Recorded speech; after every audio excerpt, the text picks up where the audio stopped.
Hello guys, magluluto po tayo ng shawarma ngayong araw na to. So ayan po ang ating mga ingredients. Ang ating chicken, boneless chicken pala yan guys. Ang ating badonis, udahon yan. Basta badonis sa Arabic at saka ang ating bell pepper. Hindi pwedeng mawala ang ating pambalot ng shawarma. So ayan po ibabalot natin pagkatapos guys. And of course ang ating cooking cream and ang basta jiban narinig ko sa amo ko.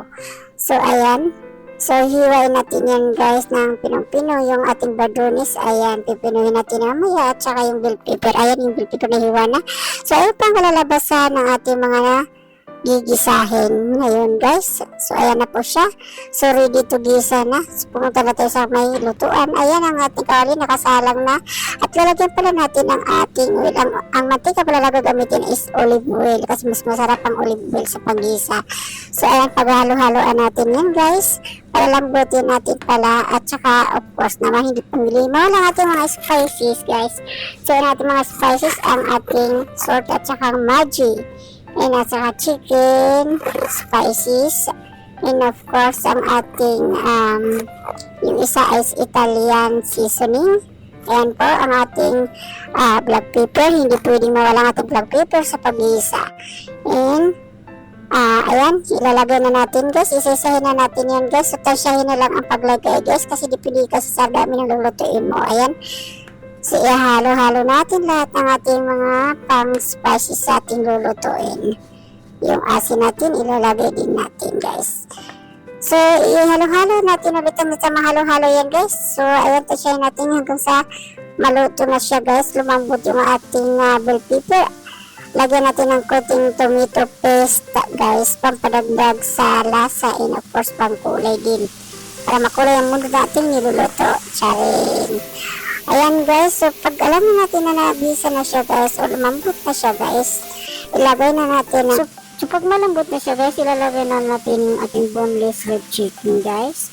Isa maluto na siya at pag alam na natin na luto ng ating ginisang chicken, ang isusunod na naman natin ang ilalagay guys ang ating tinatawag na badonis sa Arabic. Yung hiniwa natin pinong-pinong na dahon. Ayan.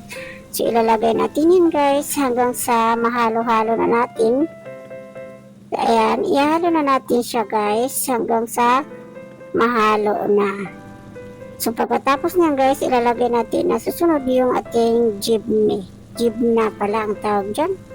So ang paglalagay pala dyan ay siya sa dami ng niluluto mo. Dipindi sa dami ng niluluto mo, ganun din ang ilalagay mo. Siyempre titikman mo din naman yan. Ayan, ilagay natin ang ating cooking cream.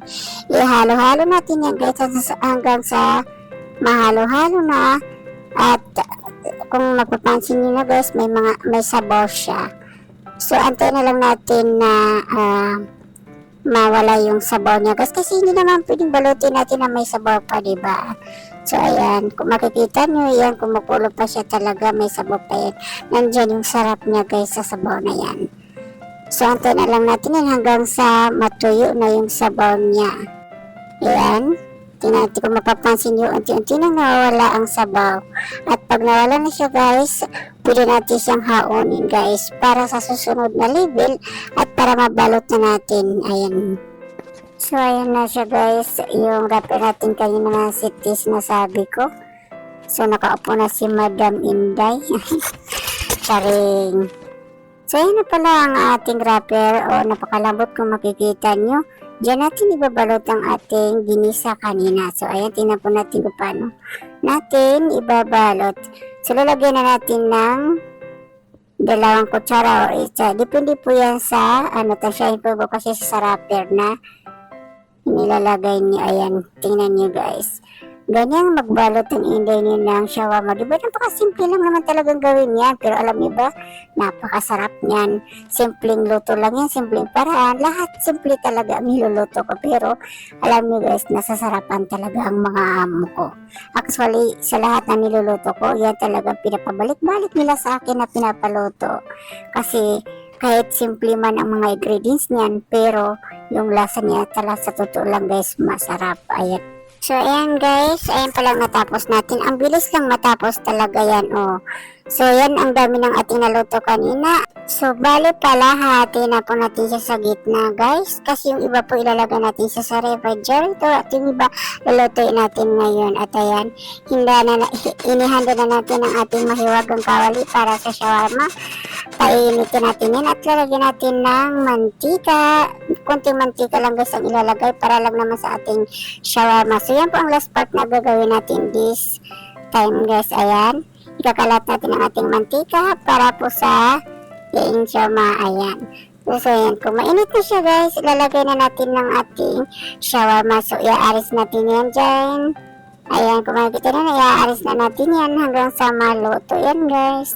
So kailangan tamang-tama yung apoy natin kasi hindi pwedeng masunog. So ayan, nilagay na natin guys at hanggang sa titingnan natin guys kung nagkulay brown na siya sa ilalim.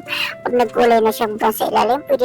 So ayan, pag nagkulay brown na siya sa ilalim guys, pwede natin siya baliktayin. Ayan, nabalik, ayan, binabalik natin. Dapat tamang-tama lang siya guys, bawal masunog kasi pangit pag nasusunog siya, diba?